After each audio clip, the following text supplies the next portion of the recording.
South Korea's billionaires are giving away money as fast as they can make it.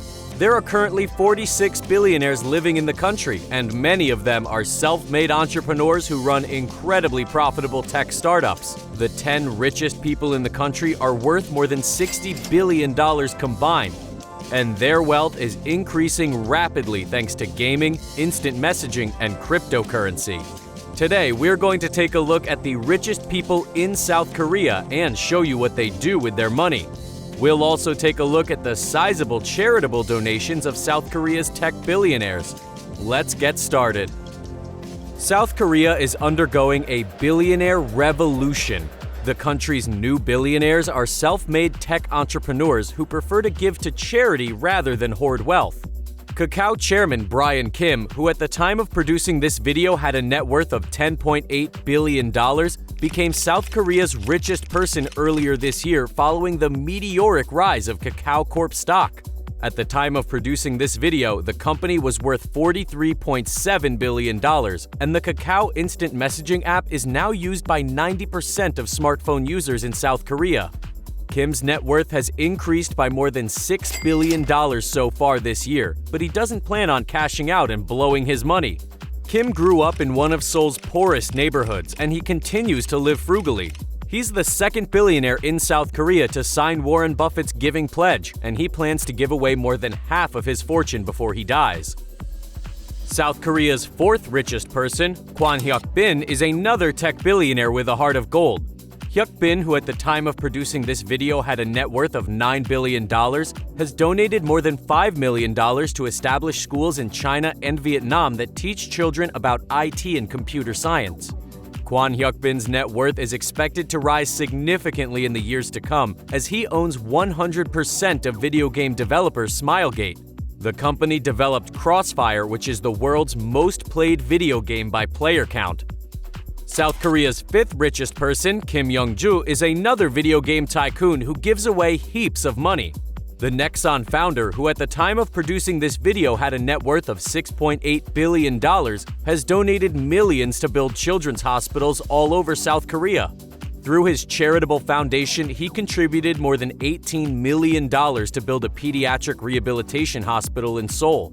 His foundation also donated $9 million to build a children's hospital in Daejeon. He has pledged to give more than $93 million from his personal wealth to tech startups and children's hospitals, and he says that his children will not inherit any stake in his company. Nexon has even diversified into cryptocurrency and now holds 83% of crypto exchange Corbit. Venture capital investment in South Korea reached $2.7 billion in the first half of 2021. That's the highest amount ever recorded for a 6-month period. South Korea now has 15 privately held unicorn companies worth more than $1 billion each.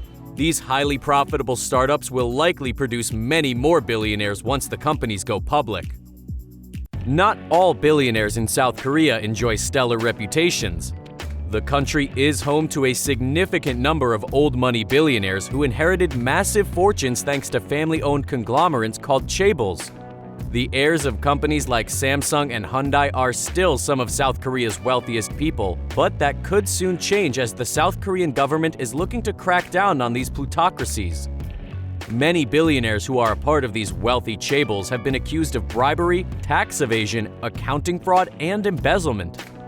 South Korea's second richest person, Samsung chairman J.Y. Lee, who at the time of producing this video had a net worth of $10.2 billion, was convicted of bribery and sentenced to 2.5 years in prison.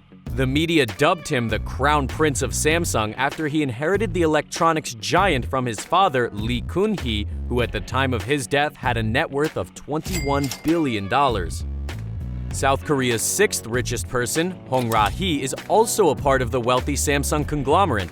She's the widow of Lee Kun-hee, and at the time of producing this video, she had a net worth of $5.7 billion.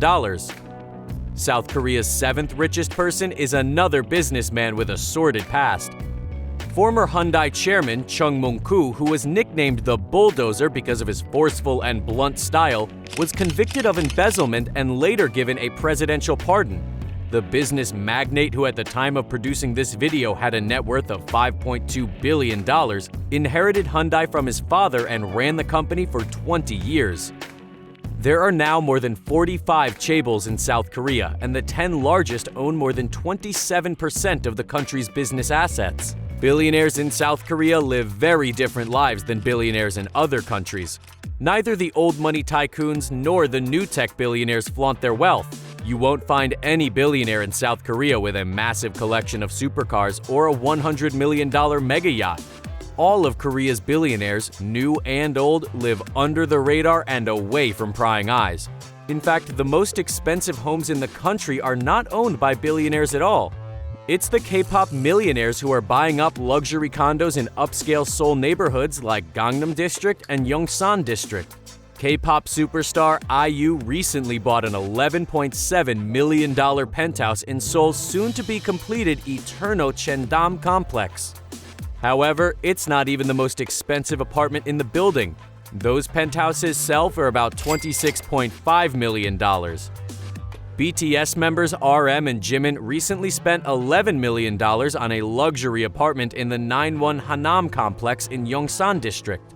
The luxury condo complex is one of the most expensive in Seoul and has often been called the Beverly Hills of Korea. It overlooks the Han River and includes a wide variety of luxurious amenities like party rooms, a golf course, a swimming pool, and a fancy dining lounge. Residents of the condo complex are even treated to a complimentary breakfast served by hotel chefs. There are plenty of upscale properties outside Seoul too. A stunning mansion was recently sold in Gapyeonggon for an undisclosed price.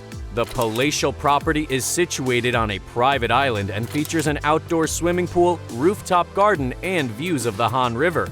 A house this nice must have been purchased by a billionaire, but we will never know because South Korea's billionaires keep their lives completely under wraps. While many of South Korea's old money billionaires hoard their wealth, they also have to pay massive tax bills. In fact, South Korea has the second highest inheritance tax rate in the world behind only Japan.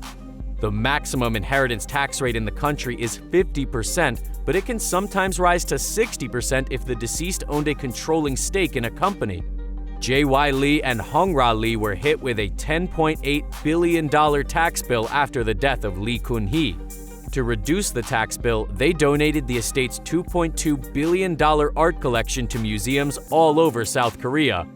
The impressive collection includes numerous extremely valuable pieces, including Claude Monet's water lilies and Pablo Picasso's portrait of Dora Maar.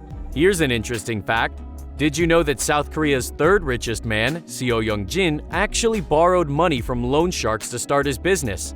Young-jin, who at the time of producing this video had a net worth of $9.6 billion, used that borrowed money to co-found Celltrion, which is now one of South Korea's most successful pharmaceutical companies. He even had to put up his organs for collateral. That's it, folks. Thanks for watching. Stay tuned to this channel for more great videos.